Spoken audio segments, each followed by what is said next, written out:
बड़ी खबर आप तक पहुंचा दे। प्रशांत किशोर के समर्थकों का गुस्सा नजर आ रहा है, नाराजगी दर्ज कर रहे हैं, नारेबाजी कर रहे हैं। हंगामेदार माहौल इस वक्त प्रशांत किशोर के समर्थक जो है बनाते नजर आ रहे हैं, क्योंकि प्रशांत किशोर जो कि 4 दिन से अनशन पर बैठे हुए थे, पुलिस ने देर रात उन्हें हिरासत में ले लिया। और देखिए मौके की तस्वीर भी इस वक्त आपके सामने। सबसे पहले न्यूज़ 18 इंडिया पर यह तस्वीर आप देखिए किस तरह से प्रशांत किशोर के समर्थकों का हो हल्ला सामने आ रहा है, जिसके बाद पुलिस काबू में कोशिश करने की इसमें नजर आ रही है।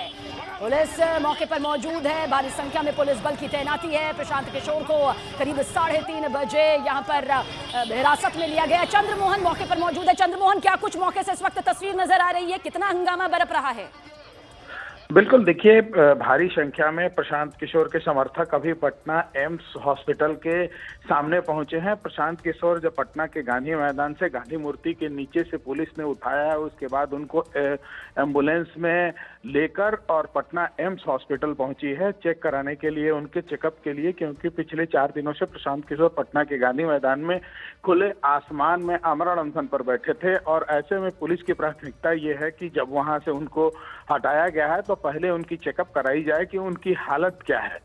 और ऐसे में उनके जो समर्थक हैं वो भी पटना एम्स हॉस्पिटल के सामने पहुंच गए हैं और वहां पर लगातार वो नारेबाजी और हंगामा कर रहे हैं। इनका साफ तौर पर उनके कार्यकर्ताओं का, उनके लोगों का, उनके समर्थकों का यह मानना है कि प्रशांत किशोर जो है वो बीपीएससी 70वीं जो परीक्षा हुई है उसमें भारी गड़बड़ी हुई है और ऐसे में उस परीक्षा को रद्द नहीं किया जाता है। और इसी तरीके से इनका पुलिस पर प्रशांत किशोर को जो थप्पड़ मारने का आरोप नजर आ रहा है वो कितना सच, क्या ये दावा सामने आ रहा है?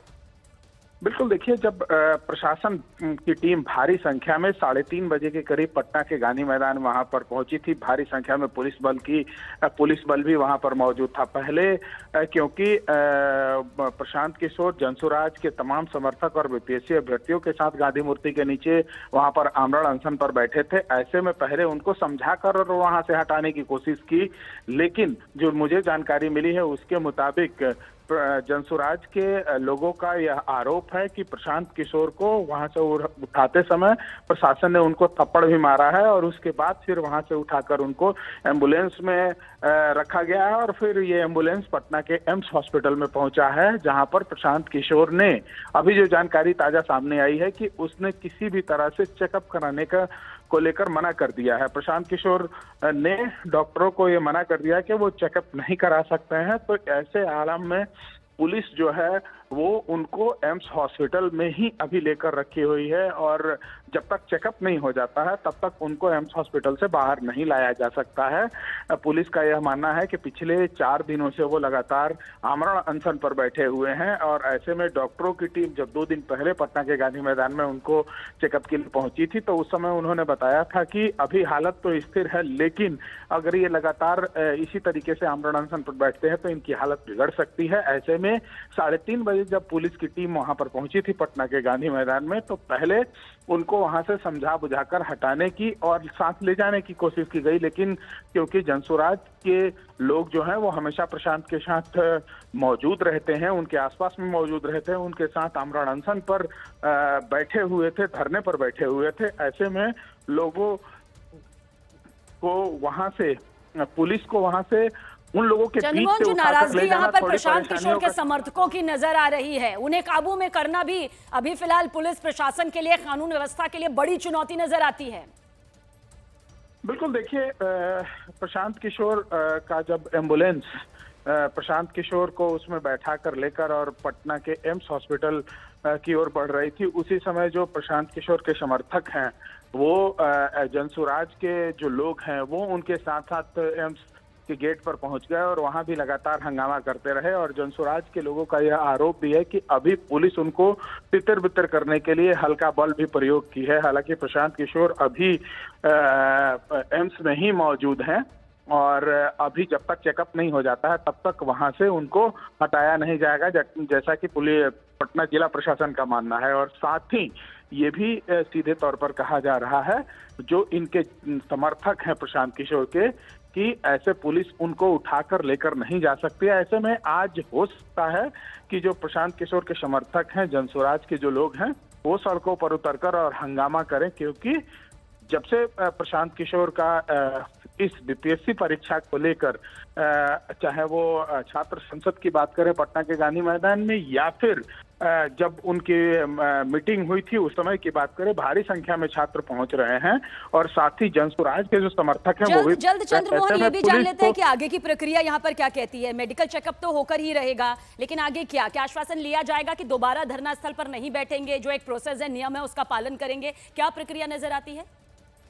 देखिए, प्रशांत किशोर के खिलाफ पटना जिला प्रशासन ने जब यहाँ पर ये आमरण अनशन पर पटना के गांधी मैदान में पहुंचे थे आमरण अनशन करने के लिए, उस दिन ही उनके खिलाफ कार्रवाई की गई थी। उनको नोटिस दिया गया, उनके खिलाफ एफआईआर किया गया, क्योंकि पटना के गांधी मैदान में बिना इजाजत का कोई भी रात में 9 बजे के बाद किसी तरह का मजमा धरना प्रदर्शन नहीं कर सकता है। और ऐसे में जिला प्रशासन की तरफ से सख्त हिदायत भी दी गई थी। अब प्रशांत किशोर को क्योंकि वहां से पटना जिला प्रशासन ने उठा लिया है और वहां से एम्स ले जाया गया है, तो सबसे पहला प्रायोरिटी ये है, क्योंकि 4 दिनों से प्रशांत किशोर आमरण अनशन पर है और खुले आसमान के नीचे बैठ रहे थे। ऐसे में पहला प्रायोरिटी है कि पुलिस पहले उनको चेकअप कराए और चेकअप कराने के बाद अगली प्रक्रिया, अगली कार्रवाई की जाएगी। क्या जो एफआईआर किया गया था उसके मुताबिक प्रशांत किशोर को हिरासत में जो लिया गया है, तो ऐसे में क्या उनको जेल भेजा जाएगा या फिर प्रशांत किशोर को अभी हिदायत देकर छोड़ दी जाएगी, ये पटना जिला प्रशासन के ऊपर निर्भर करता है। लेकिन पहली प्राथमिकता है कि प्रशांत किशोर को जब यहाँ से पटना के गांधी मैदान से उठाया गया है, यहाँ से जिला प्रशासन की टीम लेकर जा रही है, तो पहला काम है कि पहले उनको चेकअप कराएं और उसके बाद फिर अगली प्रक्रिया, अगली कार्रवाई की जाए। क्योंकि अभी जो है वो जनसुराज के समर्थक जो हैं वो भारी संख्या में पटना के गांधी मैदान में भी प्रशांत किशोर के साथ मौजूद थे और ऐसे में जब उनको एम्बुलेंस से जिला प्रशासन की टीम लेकर जा रही थी, उस समय भी उनके साथ साथ उनके पीछे पीछे पटना एम्स तक पहुंच गए हैं। तो थोड़ी परेशानियों का पटना जिला प्रशासन को सामना करना पड़ सकता है, क्योंकि एम्स के सामने भी कोई जाकर भारी संख्या में वहां पर हंगामा नहीं कर सकता है, क्योंकि वहां पर मरीज बिहार के कोने कोने से आते हैं और ऐसे अगर उनको परेशानी होगी तो जिला प्रशासन इनसे भी निपटने के लिए अपनी तैयारी जरूर करेगा। लेकिन अभी जो है वो प्रशांत किशोर एम्स में मौजूद हैं, के जो समर्थक हैं, जनसुराज के जो लोग हैं, वो अभी पटना एम्स के गेट पर पहुंचकर और लगातार हंगामा कर रहे हैं। तो कानूनी पहलू, राजनीतिक पहलू, सामाजिक पहलू को बताते हुए हमारे सहयोगी चंद्रमोहन पूरी डिटेल देके बता रहे हैं कि किस तरह से मौजूदा हालात हैं और किस तरह से अभी मेडिकल चेकअप यहां पर प्रशांत किशोर का होगा, उसके बाद क्या कुछ कानूनी प्रक्रिया यहां पर रह सकती है, हिदायत देकर आगे छोड़ा जा सकता है या फिर उन्हें जेल की सलाखों के पीछे भी जाना पड़ सकता है नियमों का उल्लंघन करने के लिए। लेकिन पहली प्राथमिकता यही है कि जो समर्थक इस वक्त हंगामा कर रहे हैं उन्हें काबू में किया जा सके, क्योंकि जनसुराज के जो समर्थक है, प्रशांत किशोर जो समर्थक है, इस वक्त बेहद गुस्से में नजर आ रहे हैं। कानून व्यवस्था के सामने, पुलिस प्रशासन के सामने बड़ी चुनौती भी है उन्हें काबू में करना, और साथ ही साथ प्रशांत किशोर की आगे की रणनीति क्या रहती है उस पर भी हमारे सहयोगी चंद्रमोहन हमें जानकारी यहां पर दे रहे थे। देखिए, पटना पुलिस का यह बहुत बड़ा एक्शन यहां पर सामने आया है। जिस तरह से करीब 3:30 बजे प्रशांत किशोर को हिरासत में ले लिया गया, समर्थकों का गुस्सा भी यहां पर फूटा। 4 दिन से अनशन यहां पर हो रहा था, बीपीएससी अभ्यर्थियों के समर्थन में यहां पर उतरे हुए थे। लेकिन फिलहाल अभी मेडिकल चेकअप पहली प्रक्रिया होगी।